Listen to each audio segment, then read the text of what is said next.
السلام عليكم، ازيكم يا جدعان؟ عاملين ايه؟ معاكم يوسف في فيديو جديد من برنامج اخرتها ايه؟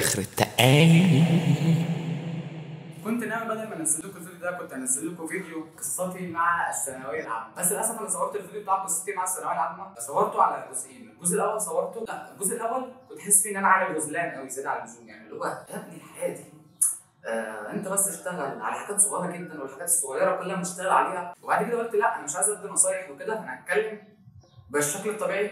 لقيت نفسي لما بتكلم كئيب زياده عن اللزوم، فحسيت ان الفيديو هيبقى ممل. يعني لو الفيديو ده جاب مليون لايك هنزل لكم قصتي مع الثانويه العامه. بهزر طبعا. لو الفيديو ده جاب 10 لايكات هنزل قصتي مع الثانويه العامه. بصراحه انتوا طبعا بتسالوا انتوا مركب الزينه دي مين؟ اكيد مش مركبها ليكم طبعا، عشان مش انا اللي مركبها، اختي اللي مركبها، يعني وضع جات لي. يعني عموما فكره الفيديو ده اخرتها ايه مع الثانويه العامه؟ هنشوف فيديوهات الناس في الثانويه العامه.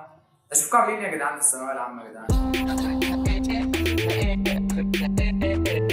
هو مكتوب 2024 صح؟ طبعا زي ما احنا شايفين الثانويه العامه مأثره عليكم وانتوا كطلاب، ومأثره على مش عارف مين دي بصراحه، بس هي واضح انها طالبه في ثانويه عامه ومأثر عليها المذاكره. هي ذاكرت كتير فمش شايفه، فبتسألك هو مكتوب 2024 ولا ده حاجه ثانيه. فثواني اتاكد لك، بالفعل مكتوب 2023 2024.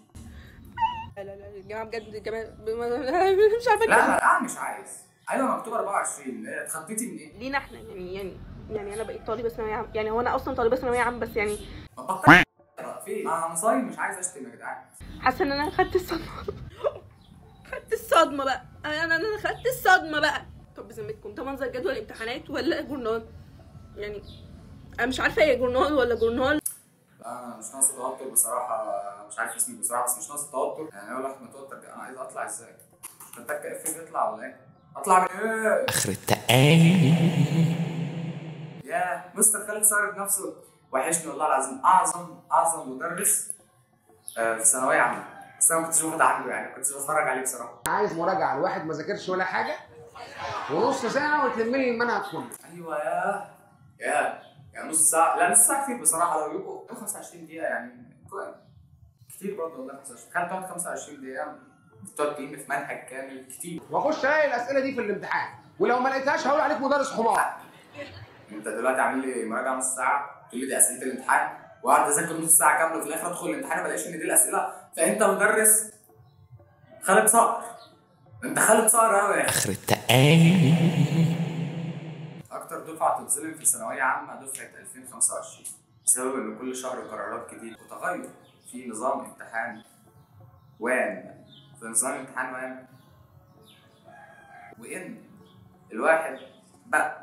وان الواحد بقى انت اكيد مش توصل لحاجه اصلا بالكتابه بتاعتك دي اصلا. اكيد حلمك لازم يضيع منك. العيب مش في القرارات يا معلم، العيب فيك انت. بعدين برضه انا من الناس اللي قاعد يقول لك يا دين امي القرار ده هيأثر على مصيرنا كمان 60 سنه، هبقى قاعد هنا واقول لكم ان القرار ده كان خاطئ ومش عارف ايه. يا اسطى القرار لو كان وحش فهو وحش على الكل، القرار لو كان حلو فهو حلو على الكل. فبطلوا مرقعه، وعايز تذاكر ذاكر، مش عايز تذاكر ما تذاكرش.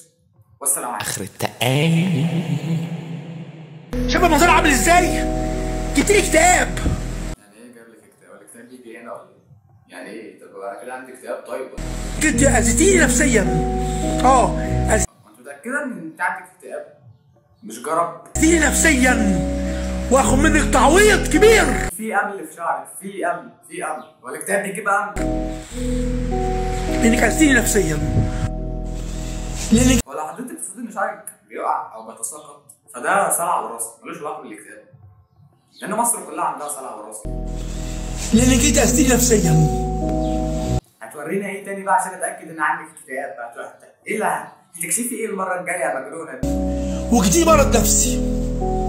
انا سلك الشحن ده يا جماعه اكتر حاجه توريك الانسان ده مكتئب ولا لا. لما احط سلك الشحن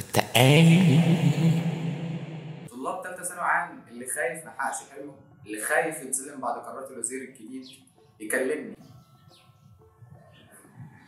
بلطجي يعني يا اسطى، من بعد ربنا هخليك تجيب مش اقل من 95%. مش فاهم انت الشيخه خديجه بغربيه رد الحبيب واجاب المطلقه يعني؟ فاهم بصراحه. خلاص يا جدعان انا ما اعرفش مين ده بصراحه. ليه في اجازه نص السنه؟ طيب هقول لكم تو اوبشنز وانتوا في ايديكم تختاروا اي اوبشن فيهم، والاثنين بجد كويسين. ايوه قولي لي اعمل ايه ارجوك. والاوبشن ان انتوا تاخدوا يومين تفصلوا فيهم خالص خالص خالص، وبعد كده باقي الايام هتبداوا تذاكروا نص اليوم، والنص التاني تعملوا بقى فيه اللي انتوا عايزينه وما تذاكروش فيه خالص. يعني هو نص اليوم هيبقى مذاكره ونص اليوم هيبقى اجازه. الاوبشن التاني بقى ان انتوا تشوفوا عدد ايام الاجازه ايه وتقسموهم لنصين. اول نص هتريحوا فيه خالص، كده النص التاني تذاكروا فيه كويس جدا وتبداوا تلموا الحاجات المتراكمه عليكم. لا والله انا مش عارف من غيرك، كنت كان ممكن اقسمهم 4/4 من غيرك، يعني يا اما اقسمها ايام يا اما اقسم اليوم شخصيا لنصين. لا بصراحه مش عارف من غيرك كنت اخد الاجازه ازاي. كنتش هاخد اجازه، كنت عايش من غير اجازه بعد الثانويه العامه من غير اجازه. اخر التقال. بالله عليك حبيبي ما تراكمش، ارجوك ما تراكمش. بالله عليك حبيبي ما تراكمش، ارجوك ما تراكمش. فعلا ده اسباني وده يوناني معروفه. بليز ما تراكمش. مش عارف ما تراكمش بالانجليزي يعني ايه يا مستر؟ سيلفو بلاي ما تراكمش لو سمحت ما تراكمش. هو تقريبا بيعرف يترجم ارجوك، بس ما قلتهاش بالاسباني فهراك. لو قلتها بالاسباني وبالايطالي مش هراك. ما تجيش تقول لي بور فابور ما تراكمش، لا ما تستعبطنيش. اخر التقال. كويس بس كلهم معاهم التليفونات ومعاهم الاجابات وكله قاعد فوق. يعني انا بقى ب 12 شهر وهم في ثانيه يطلعوا الموبايل ياخدوا الاجابات كلها ويسلموا الورقه ويمشوا. وبعدين لما كله معاه تليفونات خد التليفون، كله معاه تليفون خد التليفون. لما الموضوع سهل قوي كده لما تاخدوا التليفون انت كمان، لكن لا انتوا بتشوهوا صوره التعليم في مصر. التعليم في مصر عمره ما كان بالغش، مفيش حاجه في مصر بالغش. يعني كان في غش فوق؟ كان في غش. لا مفيش غش، كدابه. والله العظيم كان في غش. كل اللي كتير قالوا لي احنا كان معانا التليفونات فوق. هم قالوا لك كان معاهم التليفونات فوق، انت شفت حد معاه التليفون فوق؟ مش كل ايه بقى؟ ايه ما خدوش شايفه ان انت انت عملت ايه في الامتحان؟ انا حسبت تتكلم بجد وحلفت بتقول والله العظيم لا انا ماليش دعوه يا عم، ربنا ينجحك يا ست. انا اخر التقال. عايز ادرك ان مش الشيطان هو اللي كان بيخليني اضيع الوقت وما اذاكرش، وطلعت المرقعه في فطره. حقيقه كلنا بنتمرقع عشان المرقعه دي اسلوب حياه. مفيش احسن من المرقعه، والله العظيم ما في احسن من المرقعه. طب دور كده ولف وجرب اي حاجه في الدنيا مش هتلاقي احسن من المرقعه. اخر التقال.